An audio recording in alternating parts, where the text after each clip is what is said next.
Welcome to My The Asshole Podcast. Let's get into it.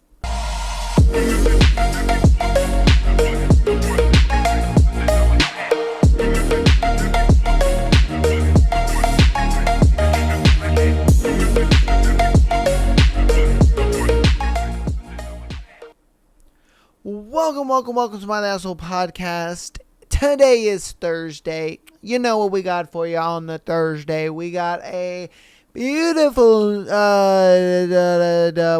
thread for you. We got a good thread for you, as well as King of Wrath. King of Wrath, we're almost done with King of Wrath, man. We are almost done. We're almost done with Lights Out as well. I know we did Lights Out on Sunday. My goodness, we're flying through these books, baby. I'm already going to have to look around and try to find another one for you lovely people. But if you do have a book recommendation, definitely put it down in the description. I'm at the point where I'm looking for the recommendations now at this point. You know what I mean? So definitely put them down in the description for your boy, or down in the comments for your boy. But without further ado, let's get right on into today's thread. Today's thread is, what is the most embarrassing thing you've ever been caught doing? All right, so let's see what craziness y'all got caught doing. Okay, so downloaded a fucked up porn. So I was about 15 and a bit of a computer nerd. The girl next door was a good friend of mine and easily a dime. I was head over heels for this girl for so long. She used to come over and hang out a lot, and usually we would listen to music and download songs off of Napster to burn onto CD mixes. Now, I had just gotten my first private computer the week prior. The first computer that I didn't have to share with the family. So, that whole week prior, I spent downloading porn on Napster. Oh, baby. And just abusing myself. All kinds of the most fucked up shit you could possibly search. So this girl comes over and I show her the new computer. She starts downloading a new CD while I go to grab us some sodas. What I find was that when you start typing in the search bar of Napster, it shows your last 10 to 20 searches. Bro is cooked. So I come back with the sodas and she's just staring at my downloads folder, mouth agape, just in fucking shock at the horrible file names and gigabytes of porn. 10 years later, we're happily married with 2 kids. Yo! What? No, just kidding. She dated assholes throughout my whole time knowing her. And I will die alone. Okay, alright. I was about to say, yo! How I Met Your Mother. Like, that's wild. But seriously, that was awful. I almost would have rather her caught me jerking off. Yo, that's crazy, man. Yeah, bro. Yeah, that's why you keep back in the day, you couldn't really watch porn on your phone like that, you know what I mean? Because I'd be like, yo, like my computers, like, computers, right? No. They ain't gonna find a lick of corn on these computers. Nah, man. It's all on the telefono, my guy. You know what I mean? But back in the day, I didn't know too much about Napster, if I'm being honest with you. For me, it was all about like the fuck tapes and magazines. I would just google.com, you know what I mean? You would just Google image boobies, you know what I mean? I remember the first time I Google imaged vagina, I was like, yo, the holy grail. The holy grail has been found. I ain't gonna lie to you, man. And then, we had a printer, so I was just like, let me go ahead and print this out real quick. Boom, Control P. So, yeah, man. Oh, dude, that's gotta suck. That would be the most embarrassing shit. I ain't gonna lie to you. Yeah, that would be embarrassing for me, too. I ain't gonna cap. All right, what is the most embarrassing thing that you ever been caught doing? Changing a diaper, my diaper, in a public restroom. Oh, geez. I wear doo-doo consonants, and sometimes when out in public I have to change. I was in a stall and the lock didn't work. I was trying to be quick and hope nobody would come in. It was bad enough somebody was using the urinal and could hear everything I was doing. Sure enough, another guy came busting in and saw the guy at the urinal, so he came to the stall and pushed the door open. I was standing there taping up a diaper and he saw. His eyes got huge, wide, and he was just as mortified as I was. He said, "Oh God, I'm sorry," and ran away. Oh, bruh, I know I would too, man. If I accidentally busted in and do changing diaper, I'd be like, "Oh, my bad." I would say nothing. Say nothing. Hey, and it seemed like that's what happened. Dude was pretty cool, and didn't like blow your spot up, because that would be crazy if homeboy was just like, "Hey, yo, this nigga wearing a diaper, son." Because that would be crazy. If he straight blew your spot up like that, it was just, "Yo, man is wearing a diaper, son." Oh, good thing he didn't do that, though. All right, good thing he didn't. You know what I mean? He was respectful. All right, man. That's got to be tough, though. Hey, hopefully that doesn't happen to you ever again. All right, so what is the most embarrassing thing you've ever had happen to you? When I was 7, I was at my dad's friend's barbecue, and I was sitting on my dad's lap. I was still on his lap and reached to the floor to pick up my plate of food, and I let out the loudest fart ever, and every single person looked at me. It seemed like the music had stopped as well. Anyway, while everyone looked at me in shock, I pointed to my dad and said, "He told me to do it," and everyone started laughing, including my dad. I ran home across the road crying, never forgetting the pure embarrassment I felt that day. Hey, man, as long as you didn't rip one in church, bro, there is nothing more silent than a motherfucker ripping ass in a church. Bro, oh my goodness. I remember, and wasn't me crazy enough. I don't get me wrong, I farted in church before, I ain't gonna lie to you, but it's never to a point where like it was so loud it made, the whole room quiet. Okay, like don't get me wrong, I ripped some ass in church. Okay, I ain't out here saying I haven't, but there's never been a time that I farted where it made the entire church. But I remember one time, all right, I was a kid, and I didn't want to go to the little fucking class. Sometimes they have the little classes for the kids, and, you like color and you draw fucking Jesus purple and shit, and, doing what kids do. I didn't want to go to the class, and so my parents took me into the big room with all the adults, and they're doing the sermons and shit. This dude, all right, he gets up, and he's sitting close to the front. He's not like all the way in the front, but he's maybe like 3 rows back from the front. And he gets up and he is like running. I mean, running. He was kind of a hefty dude. He wasn't all that fat, but he was a hefty dude. He was running up the middle, and all you hear is just, and we're like, everybody goes quiet. It is quiet up in that bitch. And you're like, and he's like, "Oh, I think I done shit myself." And everybody is like, "Oh shit." Like some people are laughing, some people are like, "Oh man."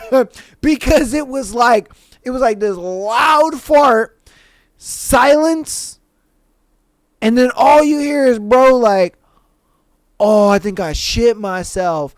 Yo, it was crazy, man. We were just like, that's wild.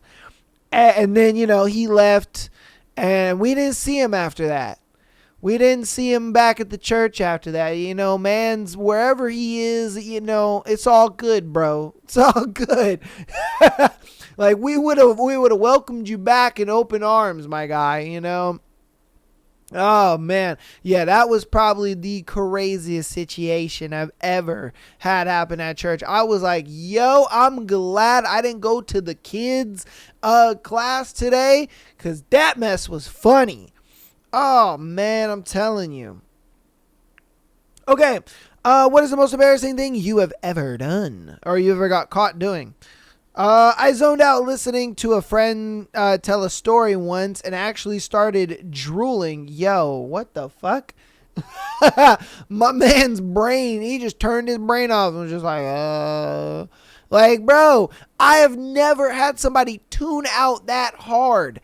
Man, that's crazy. I've never heard of somebody tuning out that hard to the point where they're just drooling. They're like, oh shit. Oh, what were you saying? Oh, damn. Like, bro. Oh, that would suck. That would suck. Dude, if somebody tuned out that hard to me talking, I would just stop talking. I'd be like, yo, oh, wow. Damn, am I that boring? Shit. Oh, my God. That's some wild shit.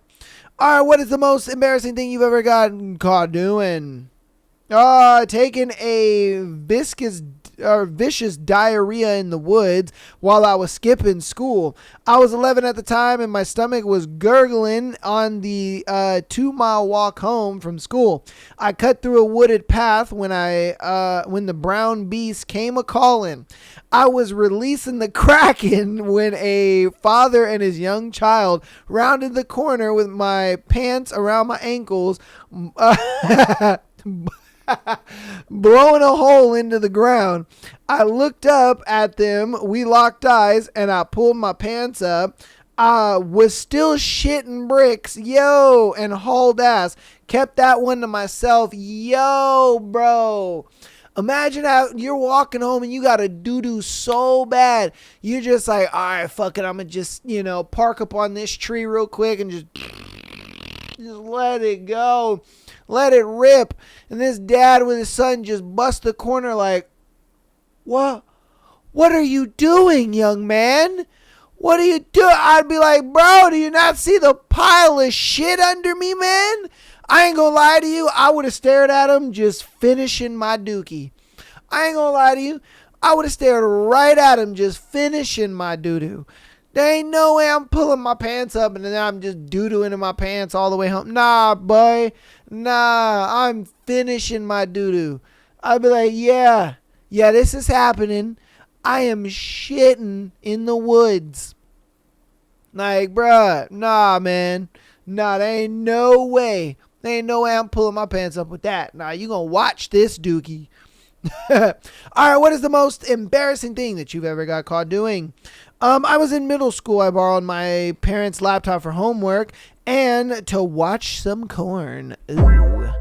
I didn't know you could jerk off at that age, so I just watched porn for the sake of watching it and seeing women naked. I still remember the porn I watched that day. It was a hot brunette wearing a matching red bra and underwear, which she eventually took off, being pounded by the man while they were on a mattress on the floor. Well, once I was done with the laptop that day, my dad took it back to their room, and just a minute later, I hear full max volume the woman from the porno I watched moaning while taking it up her butt.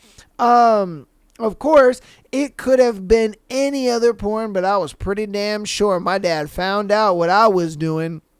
So I immediately went to their room and saw that was exactly the case. Why would you go to the room, bro? That's like robbing a bank and then going to the bank and being like, oh no, the bank got robbed. Who could have ever have done it? Like, bro, what are you doing, man?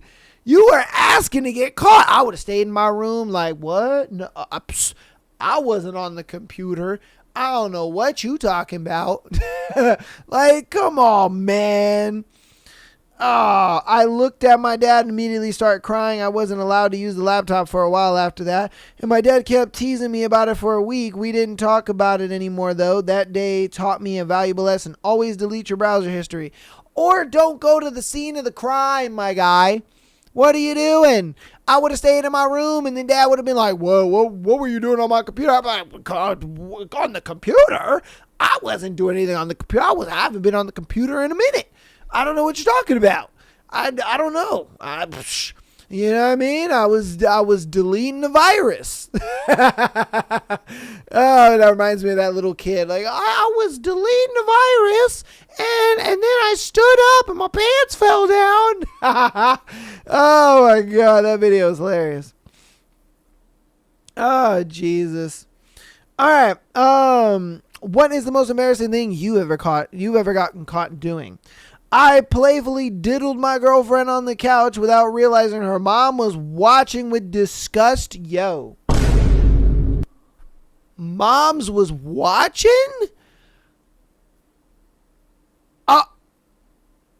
It makes me think that the mom was low key like, yo, I want some of that diddling. You know what I mean? Like, bro, if she's just watching, oh man, that's crazy. What if though? What if she was just like, hey, yo, Josh, like, saw what you and my daughter were doing on the couch. I'm not mad, but like, can I get some of that? That would be crazy, son. That would be the most embarrassing story turned into the most best story in the entire world ever. Cause you know what I mean? Especially if the mom was, you know, kind of little, you know what I mean? Like, that's crazy though. That's a little wild that she was watching. All right, what is the most embarrassing thing you've ever got caught doing? Note, I'm doing various mixed martial arts since I am 6 years old, so I'm quite flexible, and I'm a male. Okay. In my second semester, I was at a house party and drunk AF. I talked about something course related to a friend, and suddenly I saw some girls trying to do friend splits. I think a few guys were attracted. I think a few guys were attracted, but due to the amount of alcohol I've consumed so far, I didn't care. I went straight to my flexible friends and said something like, come on, that isn't hard to do, and went down to a full front split in front of 50 people, and right in that moment, I heard my jeans rip apart. So I sat there in a front split with my underwear exposed, looking like the biggest moron ever. The complete crowd cracked up. A girl literally peed her pants because she was laughing so hard. Dang, bro. Damn, that sucks. But you gotta understand. Well, maybe the alcohol was an influence, but you gotta understand, man. Men ain't meant to be doing all that. You know, like our clothes ain't designed for all that. Like, what are you doing, man? I ain't gonna lie to you though. I remember one time I was wearing shorts at work, and I was squatting down to pick something up, and the moment I squat down to pick it up, my shorts were like scrap, and I was like, oh yeah, it was all bad. It was not one of those like, oh yeah, you know, we're good, I can hide it. Nope. No. Let's just say the Jack Johnson was all out, fam. You know what I mean? Let's just say the Jack Johnson was all out. It was all bad. I was like, oh yes, I needs to go home. I got a bit of a malfunction situation going on. Luckily, it was the end of the day, so it wasn't too bad. I was kind of on overtime at that point, so I was just like, yeah, you know, I got to go home. And they were like, yeah, you got to go home. I'm like, all right, cool. I signed myself out, went home. Yeah, that was all bad.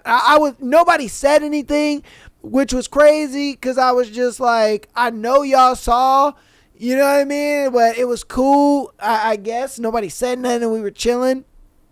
But at the same time, I was like, y'all motherfuckers were thinking something, I'm sure. Because like I said, it ripped like right in the middle. I was like, oh no, Jack Johnson all out, man. Like, bruh, this is all bad. Yeah, dude. That's how I know men's clothes ain't meant to be like moving like that. You know what I mean? Because yeah, I've had it happen to me before. It's bad. Bad, man. Okay. What is the most embarrassing thing you've ever got caught doing? Stealing cigarettes. I was 14 and hopelessly addicted to smoking. It was easier in a lot of cases to shoplift packs than to find an adult ignorant enough to buy cigarettes for a 14-year-old. A dude in the store caught me and picked me up by my shirt. He chewed me out in front of the whole store and threw me out. It was humiliating as hell. I've never considered stealing anything since, and years later I quit smoking. Sometimes I wish I could thank that man. Hey, facts. Facts, bro.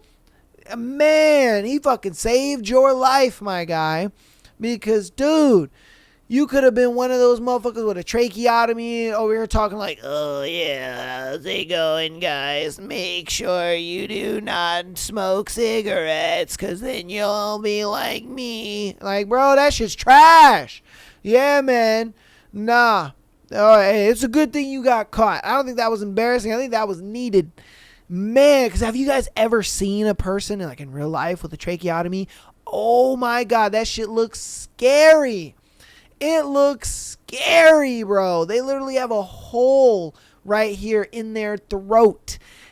Oh, it's so bad. They some people, you know, their hole is big enough and they can kind of just cover it when they're talking.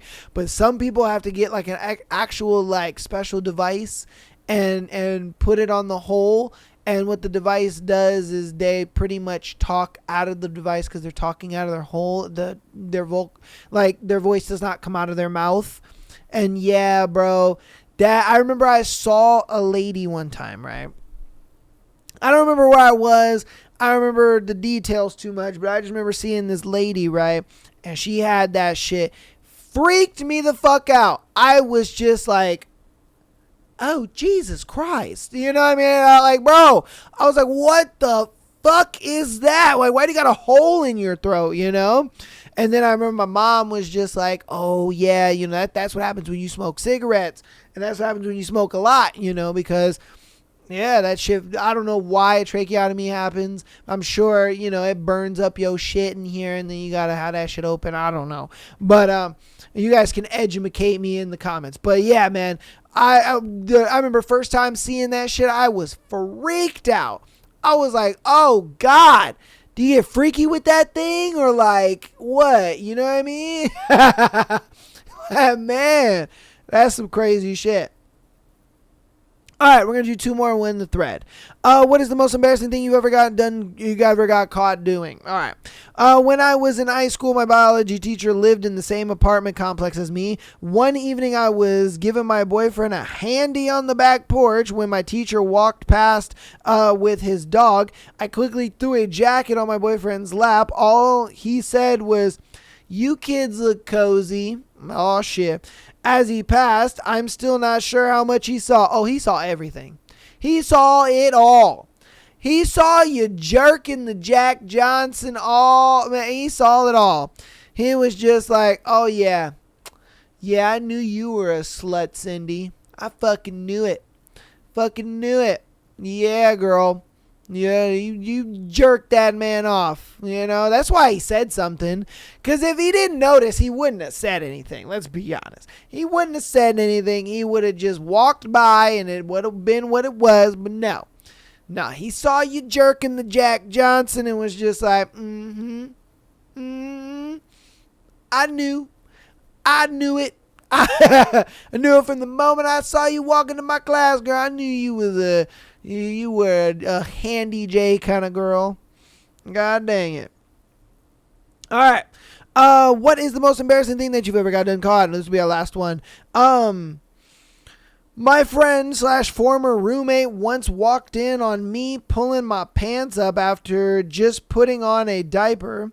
I'm sure he saw it for a brief second because he looked at me, paused for a fraction of a second, and continued to talk to me about the thing he came into my room for. I figured he's seen / heard me do enough stuff that it didn't faze him too much. He's a good friend. That is facts that he is a good friend that he didn't say anything about it. Because, yeah. I mean, at the same time, I get how that can be embarrassing. I get that.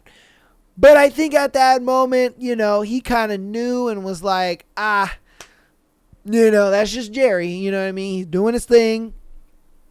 So, you know, that makes it a little less embarrassing. That is a good friend, though. Just like the dude the other guy who wore the diaper, where he pushed open the stall and, he didn't blow your spot up. He was just like, oh shit, my bad. Instead he could have been like, oh, yo, he's wearing a diaper. You know what I mean? He could have done that shit, but he didn't. Same thing with your friend. Your friend could be out here, blowing up your spot like, yeah, Jerry wears a diaper, dog. You know what I mean? Dude be literally doo-dooing in his pants while you talking to him, Like, it's crazy shit. So, he could be doing that shit, but he doesn't. So that's a W friend, man. But that's going to be the end of that thread. Hope you guys enjoyed that thread. If you guys have ever done something embarrassing or you have an embarrassing story like I've shared, definitely put it down in the comments. I'd love to have you guys get involved, and I'd love to hear you guys' experiences, All right, so we're going to hop through announcements before we get into our book. So patreon.com/Am I the Asshole Podcast. Get an exclusive episode every single Friday, as well as being able to send in your scenario to be featured on the Tuesday and Sunday show. Audio listeners, thank you guys so much for all the support. You guys are awesome, coming out every week, downloading the episodes, as well as checking your boy out, all that good stuff. Appreciate you so much. If you want to help out even more, go ahead and follow us on Instagram, TikTok, as well as YouTube. All of that helps tremendously, and I appreciate for all the support. Without further ado, let's get into the book. All right, I'll move you guys over right now.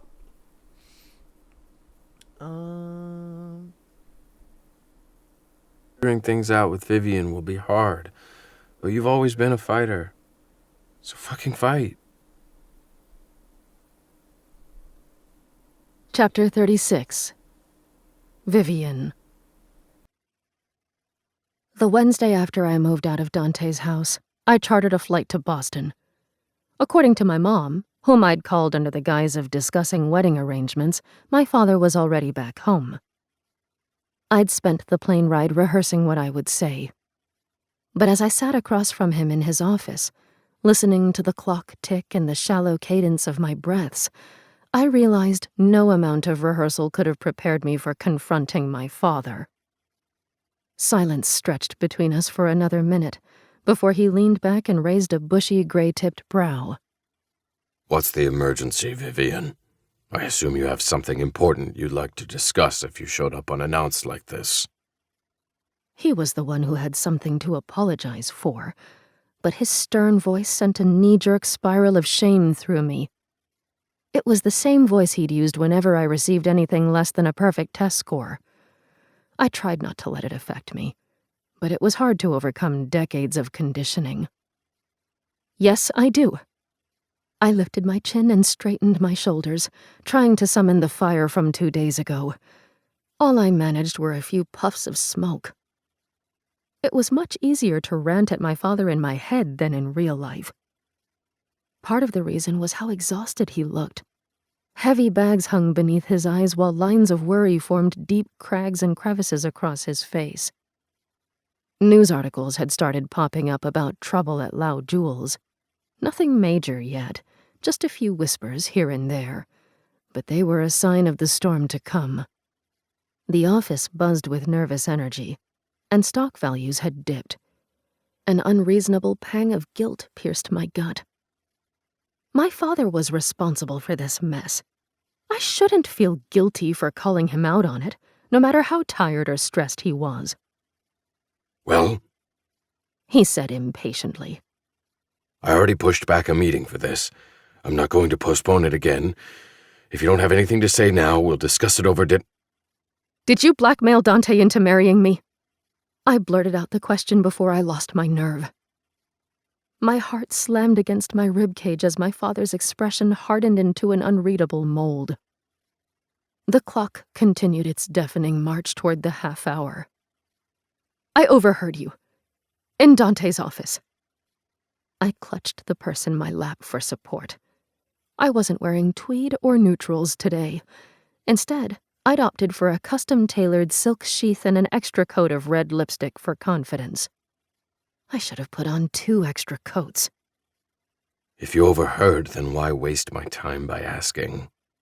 My father's tone was as indecipherable as his face. An ember of anger sparked to life. Because I want you to confirm it. Blackmail is illegal, Father, not to mention morally wrong. How could you do that? I forced air past my tight chest. Am I so undesirable you had to force someone into marrying me? Don't be dramatic. He snapped. It wasn't anyone. It was Dante Russo. Do you know the doors marrying a Russo would open? Even with our wealth and your sister's marriage, some people look down on us. They'll invite us to their parties, and they'll take our money for fundraisers, but they whisper behind our backs, Vivian. They think we're not good enough.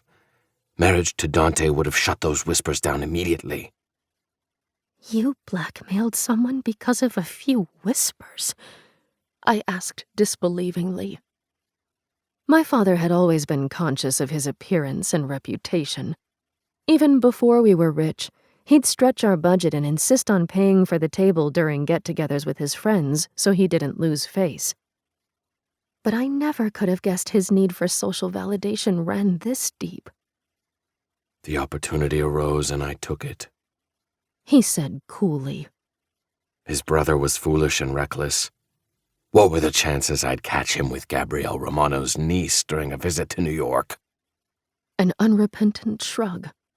Fate put him in my path, and I took advantage of it for our family. I won't apologize for that. You could have chosen anyone else. It was hard to hear over the buzz in my ears, but I pushed forward. Someone who would have willingly agreed to an arranged marriage. Someone who would have willingly agreed wouldn't have been good enough. Do you hear yourself? The embers fanned into flames. My fury came roaring back, so hot and bright it blurred my father's face.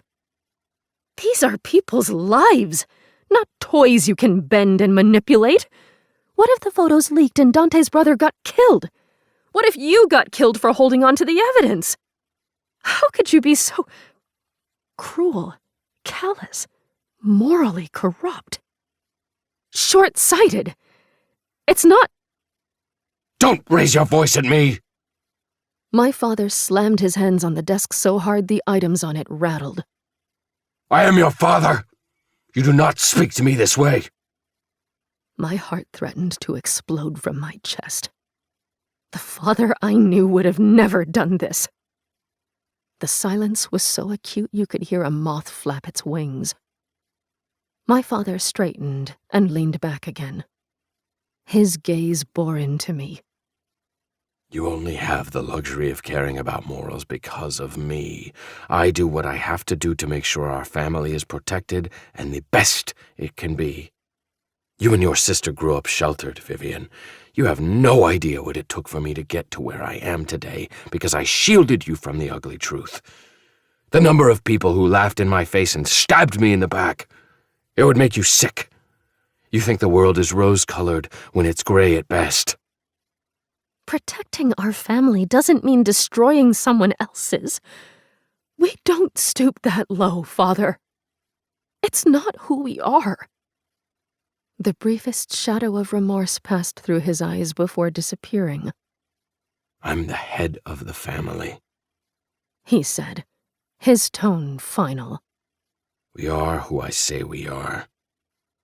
The words touched my skin, cold and unfeeling. A shiver skated down my spine. And my relationship with Dante? The clasp of my purse dug into my palm. Did you not think how your actions would affect me? There's a difference between an arranged marriage and a forced one. I would have had to spend my life with someone who resented me simply because you want his name in our family tree. Don't act like a martyr, my father said. It's unbecoming. Your sister never complained about being married to Gunnar, and she had to move to another country. She doesn't complain because they actually love each other. He continued like I hadn't spoken. There are worse things than being a billionaire's wife. You're young and charming. You would have worn Dante down eventually. In fact, he already seemed quite smitten with you over the holidays. Well, you're wrong, I said flatly. It's over, Father. I moved out of Dante's house. We're not getting married. And I glanced out the window onto the main office floor. The company isn't doing well. Because you provoked someone you shouldn't have. The words sat unspoken between us. My father's jaw tightened. He hated being reminded things were less than perfect under his watch. The company will be fine. We're merely experiencing a hiccup. It sounds like more than a hiccup. He stared at me, his ire melting into something more calculating. Perhaps you're right. He said. It might be more than a hiccup, in which case we could use Dante's help. He's upset now, but he has a soft spot for you. Convince him to assist. Cold sank into my bones. I told you, we broke up. He hates us. He doesn't have a soft spot for me or anyone else in the family. That's not true. I saw the way he looked at you when your mother and I visited. Even if you broke up, I'm sure you could make him see reason if you tried hard enough. The cold spread to the pit of my stomach. I stared at my father, taking in his perfectly gelled hair, expensive suit, and flashy watch. It was like facing an actor pretending to be Francis Lau instead of the man himself. How had he morphed from the slightly corny but well-meaning parent of my childhood into the person before me? Cold, devious, obsessed with money and status and determined to gain and keep both at any cost. He looked the same, but I barely recognized him. I won't. My voice wavered, but my words were firm. This is your mess, Father. I can't help you. I hated how my mother and sister would be affected should Lao Jules capsize, but I couldn't play pawn in possession for my father anymore. Plus, they each had their own nest eggs. They would be fine, financially speaking. I'd turned the other cheek for too long. Been too willing to go along with whatever my parents told me to do because it was easier than rocking the boat and disappointing them. For all his faults, I loved my father and my family. I didn't want to hurt them. But I didn't realize until now that not speaking up when they crossed the line would hurt us more in the long run than anything else. Disbelief filled the grooves of my father's face. You're choosing your ex-fiancé over your family. Is this how we raised you? He demanded. To be so disrespectful and disobedient? He spat the word out like a curse. Disobedient? Indignation blew through me like a sudden gale, sweeping aside any remnants of guilt. I've done everything you've asked of me. I went to the right college, broke up with Heath, and played the role of perfect society daughter. I even agreed to marry a man I barely knew because it would make you happy. But I'm done living my life for you. Emotion thickened my voice. It's my life, Father, not yours. And the same way you can't make decisions for me any longer, I can't make excuses for you. Not anymore. This time, the silence was so heavy it pressed down on me like a lead blanket. Of course, you are free to make your own decisions. My father finally said, his voice terrifyingly calm. But I want you to know this, Vivian. If you walk out of this office today without making amends for your insolence, you are no longer my daughter, or a Lau. His ultimatum barreled into me with the force of a runaway train, skewering my chest with a bayonet and filling my ears with the roar of blood. The temperature dropped into sub-zero territory as we stared at each other, his cold fury waging silent battle with my pained determination. There it was. The invisible monster I'd feared since childhood, laid out like a gruesome corpse of the relationship we used to have. I could cover it with a blanket and look away, or I could stand my ground and face it head-on. I rose, my blood electric with fear and adrenaline as my father's composure slipped the tiniest fraction. He'd expected me to back down. I'm sorry." The apology almost fell off my tongue through force of habit. Before I remembered, I didn't have anything to apologize for. I wanted to stay a minute longer, to memorize his face and mourn something that had died a long time ago. Instead, I turned and walked out. Don't cry, don't cry, don't cry. My father had disowned me. My father had disowned me, and I hadn't tried to stop him because the price was too high. Tears crowded my throat, but I forced them back even as a crushing sense of loneliness invaded me. In the space of a week, I'd lost my family and I'd lost Dante. The only thing I had left was myself. And for now, that would have to be enough. Chapter 37. Vivian. The Legacy Ball's proximity to the chaos upending my life turned out to be a blessing in disguise. In the 2 days between my confrontation with my father and the gala, I threw myself into work with such fervor even Sloane, the consummate workaholic, expressed alarm. 5 a.m. wake-up calls, dinner at the office, lunch spent reviewing every detail and ensuring I had contingency plan upon contingency plan for everything from a citywide blackout to a brawl between guests. By the time the actual ball rolled around, I was delirious from lack of sleep. I didn't mind. Busy was good. Busy meant less time agonizing over the shambles of my personal life. However, despite all my planning, there was one thing I hadn't prepared for: the effect walking into Valhalla Club would have on me. Tightness crawled into my chest as I smiled and made small talk with the guests. Tonight, I was the hostess, which meant no running around checking on the food or music. That was my team's job. My job was to mingle, look good, pose for photographs, and not spend every second subconsciously searching for Dante. I'd only visited Valhalla twice, both times with him. I hadn't seen him yet. He might not show at all. But his presence, dark, magnetic, and omnipresent, permeated the room. His laughter in the corners, his scent in the air, his touch on my skin. Hot kisses and stolen moments and memories so vivid they were painted all over the walls. Dante was Valhalla, at least to me. And being here tonight, without him, was like a ship leaving port without an anchor. "Vivian!" Buffy's voice pulled me from the edge of a breakdown I couldn't afford. I'd cried more this past week than I'd cried my entire life, and frankly, I was sick of it. "What a stunning dress!"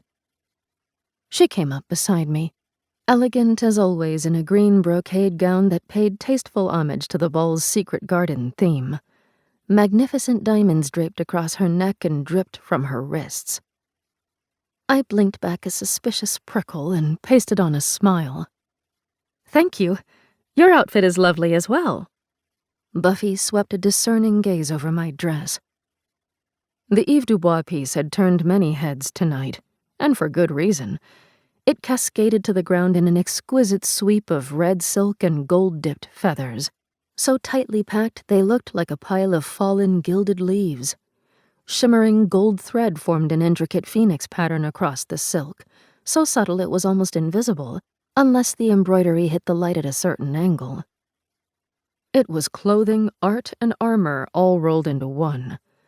A statement piece bold enough to declare power, but so dazzling few people looked past it to the sadness underneath. "Yves Dubois couture," Buffy said. "Dante is a generous fiancé." Her gaze coasted to my empty ring finger. Tingles of unease crystallized beneath my skin. Dante and I hadn't announced our breakup yet, but my lack of an engagement ring had drawn every person's notice tonight.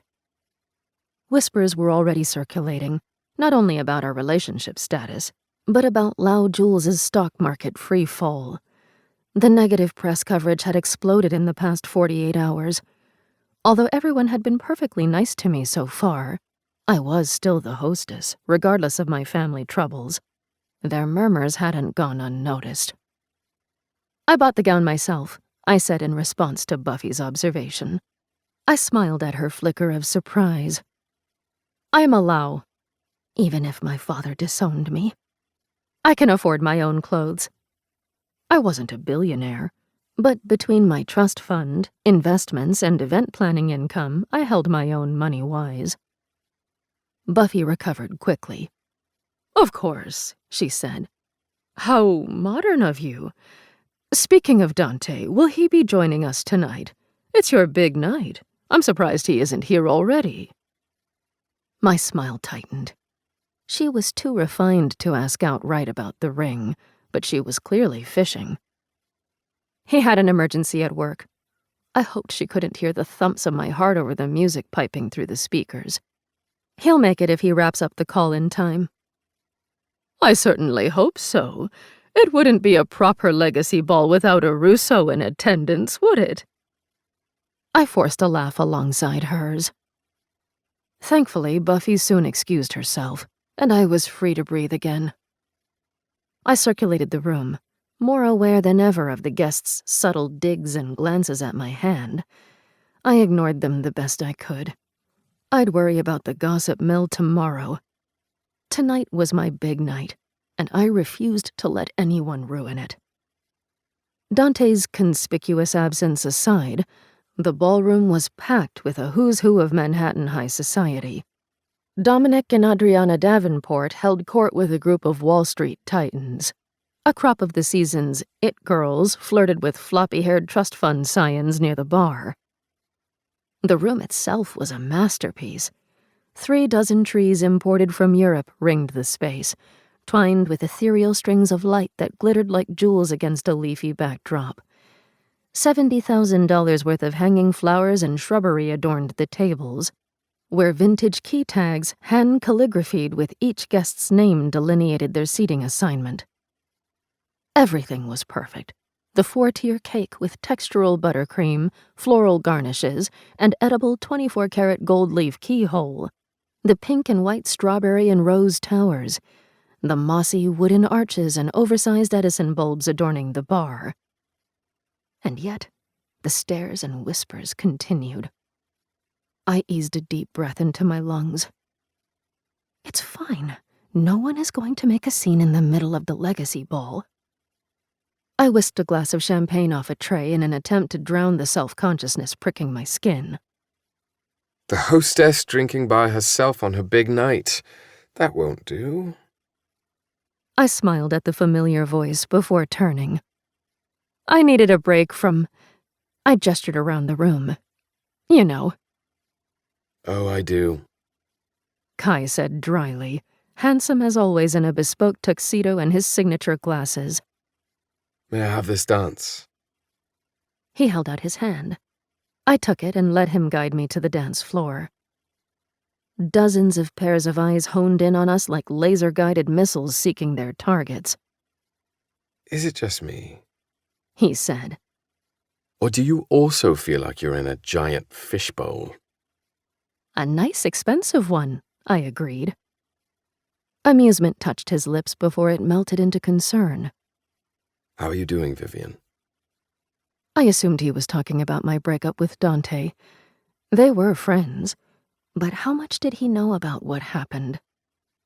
I chose a safe, neutral answer. I've been better. I haven't seen Dante in the ring this week. It's unlike him. He usually goes straight for violence when he's upset. The joke failed to pull a smile from me. I was too hung up on the mention of Dante. Maybe he's not upset. We hadn't spoken to each other since I moved out. I should be upset with him. Most of the blame lay with my father, but Dante wasn't completely innocent either. Still, it was hard to summon anything except sadness when I thought about him. There'd been a time when I really thought. Maybe. Kai glanced over my shoulder. His gaze turned speculative.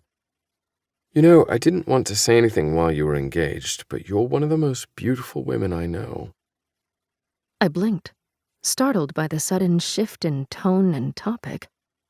Thank you. This might be too soon, but since you're no longer with Dante... Kai's hand slid down my back and rested above the curve of my ass. Low enough to be suggestive, but high enough to skirt the line of inappropriate. I stiffened. Perhaps we can go out sometime. Shock and alarm bubbled in my chest. Was he drunk? He didn't sound like the Kai I knew at all. I let out an uncomfortable laugh and tried to twist out of his hold, but it was hard in my dress. You're right. It is too soon. And while I really like you as a friend, I emphasized the last word, I'm not sure I want to date right now. He wasn't listening. He was too busy looking over my head with a wicked smile. Here he comes, he murmured. Before I could ask who he was talking about, a warm, familiar hand landed on my shoulder. Take your hands off my fiancé. Dark and turbulent, the order was packed with so much tightly leashed danger it was a spark away from combustion. Apologies. Kai released me, his expression strangely self-satisfied. I didn't realize. I don't give a fuck what you did or didn't realize. The lethally quiet statement poured ice down my spine. Touch Vivian again and I'll kill you. Simple, brutal, honest. Kai's eyes flickered along with a ghost of a smile. Noted. He inclined his head at us. Enjoy. I watched him walk away, too stunned to speak. It was only when Dante whirled me around and clasped my hand in his that I found my voice. What are you doing here? My feet followed his lead out of instinct, but the rest of my body tingled with alarm. His presence was too powerful, his scent too all-consuming. It crowded my lungs, filling them with clean earthiness and rich spices. When I was around him, it was easy to lose myself, no matter how upset or heartbroken I was. My ability to breathe ceased when his eyes connected with mine. Dark hair, sculpted cheekbones, firm, sensual lips. It had been less than a week since we last saw each other, yet he was somehow more beautiful than I remembered. I was invited. By you, I believe. The cold brutality vanished, replaced with warm amusement. It was like Kai's departure had flipped a switch. I thought I detected a hint of nerves as well, but I must have heard wrong. Dante was never nervous. You know what I mean. What are you doing here, dancing with me? His palm practically burned mine. I desperately wanted to pull away, but I couldn't with everyone watching. It seemed like every set of eyes was trained on us. Because you're my fiancé and this is your big night, you've worked months on the legacy ball, Vivian. Did you think I was going to miss it? The words were needles to my heart, injecting it with a rush of electricity and adrenaline before I forced it to calm. If the past week had taught me anything, it was that every high came with a devastating crash. I'm not your fiancé anymore. Dante fell silent. At first glance, he looked every inch the enigmatic CEO out on a night on the town.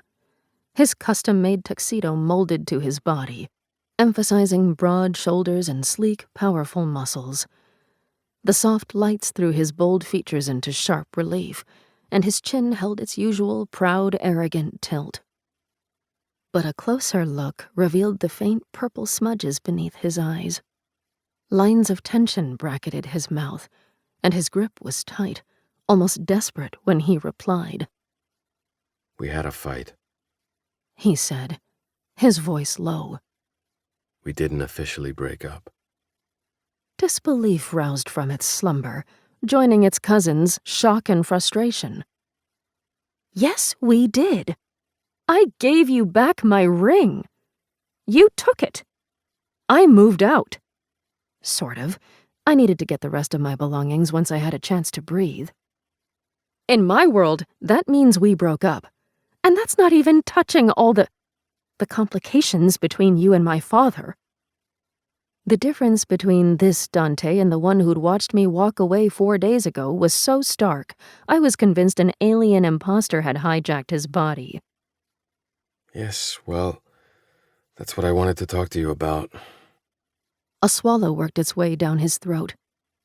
All remnants of his playful mask disappeared, revealing nerves I never thought he possessed. I fucked up, Vivian. I said a lot of things I shouldn't have, and I'm trying to make it right. The words vibrated through the air and somehow reached my chest before they did my ears. By the time my brain processed them, my heart was already twisted and in shambles. He couldn't do this. Not now. Not here. When I'd just started functioning properly after the havoc earlier this week. It doesn't matter. I willed the words past my tongue. Like you said, it was just business. Anguish darkened the edges of Dante's eyes. Miyakata. My throat constricted. The rest of the ball fell away, disintegrating like crumpled pieces of paper thrown into the fire of Dante's presence. Miyakata. He was the only person who could utter that phrase so softly and achingly, like it was a beautiful substitute for another set of words we were too afraid to say. I blinked away the emotion in my eyes. I left 4 days ago, Dante. You were happy to let me walk away then. Do you expect me to believe you did a 180 in such a short period of time? No. I don't expect you to believe anything I say, but I hope you do. He said quietly. I'm sorry you found out the truth the way you did. I should have told you earlier, but the truth is... His throat flexed with another hard swallow. I wasn't ready to let you go. I pulled back after Paris and told myself I was easing you into the truth when in reality, I wanted the best of both worlds. To keep you and to fool myself into thinking I wouldn't. I hated your father, Vivian. I still do. And I hated the idea of him winning in any way, including... Dante's grip tightened around mine. Including if I stayed with you the way I wanted. It wasn't my finest reasoning or proudest moment, but it's the truth. Yes, I was forced into the engagement. But everything that happened afterward, our dates, our talks, our trip to Paris, no one forced me to do those things. They were real. And I was stupid enough to think I could get over them, or you, when... His voice dropped, turning raw. You've been gone less than a week, and I already feel like I've spent an eternity in hell. The breath fled my lungs. Oxygen solidified into something sweet and honeyed that dripped into my stomach, filling it with warmth. A choked sob entered the mix before I swallowed it. There was no one near us. Everyone gave Dante a wide berth, and the majority of guests had returned to their conversations instead of staring at us. Still, I couldn't afford any break in composure. One crack was all it would take for me to shatter completely. But nothing's changed, I said, my voice thick. You still hate my father, and he still wins if we marry. I didn't mention the disowning or company troubles yet. Those were whole other cans of worms. You're wrong, Dante said. Something has changed. I thought I could live without you. That my vengeance meant more than my feelings for you. It took only a few days, hell, a few hours, to realize I can't, and it doesn't. I didn't want to distract you while you were preparing for the ball, which is why I haven't reached out earlier, but... His throat worked with another swallow.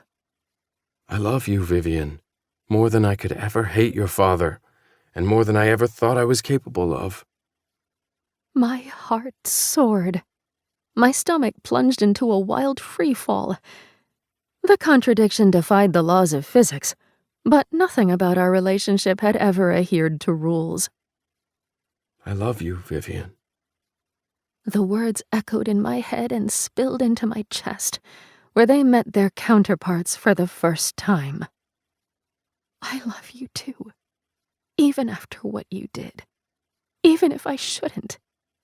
I love you more than I could ever hate you.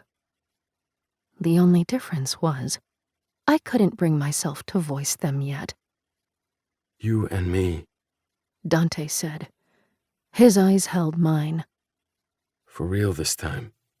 We can make it work, that is, if you want to. If you can forgive me. The real meaning brimmed between us. Could we really move past what happened this easily and quickly? He seemed sincere, but... I never willingly chose her. I did what I had to do. This is just business. I plummeted back to earth. I loved Dante. I'd known since Paris, and there was no point pretending my feelings had magically changed overnight despite what happened. I loved the way his smiles peeked through his scowls. I loved how he kissed my shoulder every morning when I woke up. I loved his humor and intelligence, his strength and vulnerability, his thoughtfulness and ambition. But just because I loved him didn't mean I trusted him or myself. We can make it work, that is, if you want to. The week's emotional roller coaster had taken its toll on me, and I had no clue what I wanted. I hadn't even worked out how I felt about my father's company's troubles. Obviously, Dante had a hand in it. But how upset was I really when a tiny secret part of me blamed Lao Jules for what my family had become? Go on a date with me. He said when I didn't answer. We'll do anything you want, even eat popcorn. I didn't smile at his joke. Another flicker of nerves surfaced in his eyes. We've been on dates before. That was before, this is now. His face softened. Just one date, please. My heart wrenched, but I shook my head. I don't think that's a good idea. Frustration and a splash of panic tightened his features. Why not? There are 1,000 different reasons. You hate my family. You never wanted to get married, and you never wanted me. You were forced into it, and if we get together again, my father still wins. And dryness coated my throat. We're not good together, Dante. Our relationship was so hot and cold. But we made it work because we had to make it work. Now that we don't, I searched for the right way to phrase my thoughts. Things have been difficult since day one. Maybe it's a sign. The last part came out quietly, like a pin dropping into the ocean. Our relationship had been tainted from the start. Even if I loved him, I couldn't see how we could overcome the mistakes of our past. My heart twisted again, this time with pain so sharp I wasn't sure how I'd survive it. But I would. I had to. That's 6 reasons. Dante said. I can work with 6. I can even work with 1,000. My chest ached. Dante. You don't think we're a good idea, but I'll prove we are. Determination lined his jaw, but his voice and lips were soft as they brushed my forehead. Give me time, Miyakata. That's all I need besides you.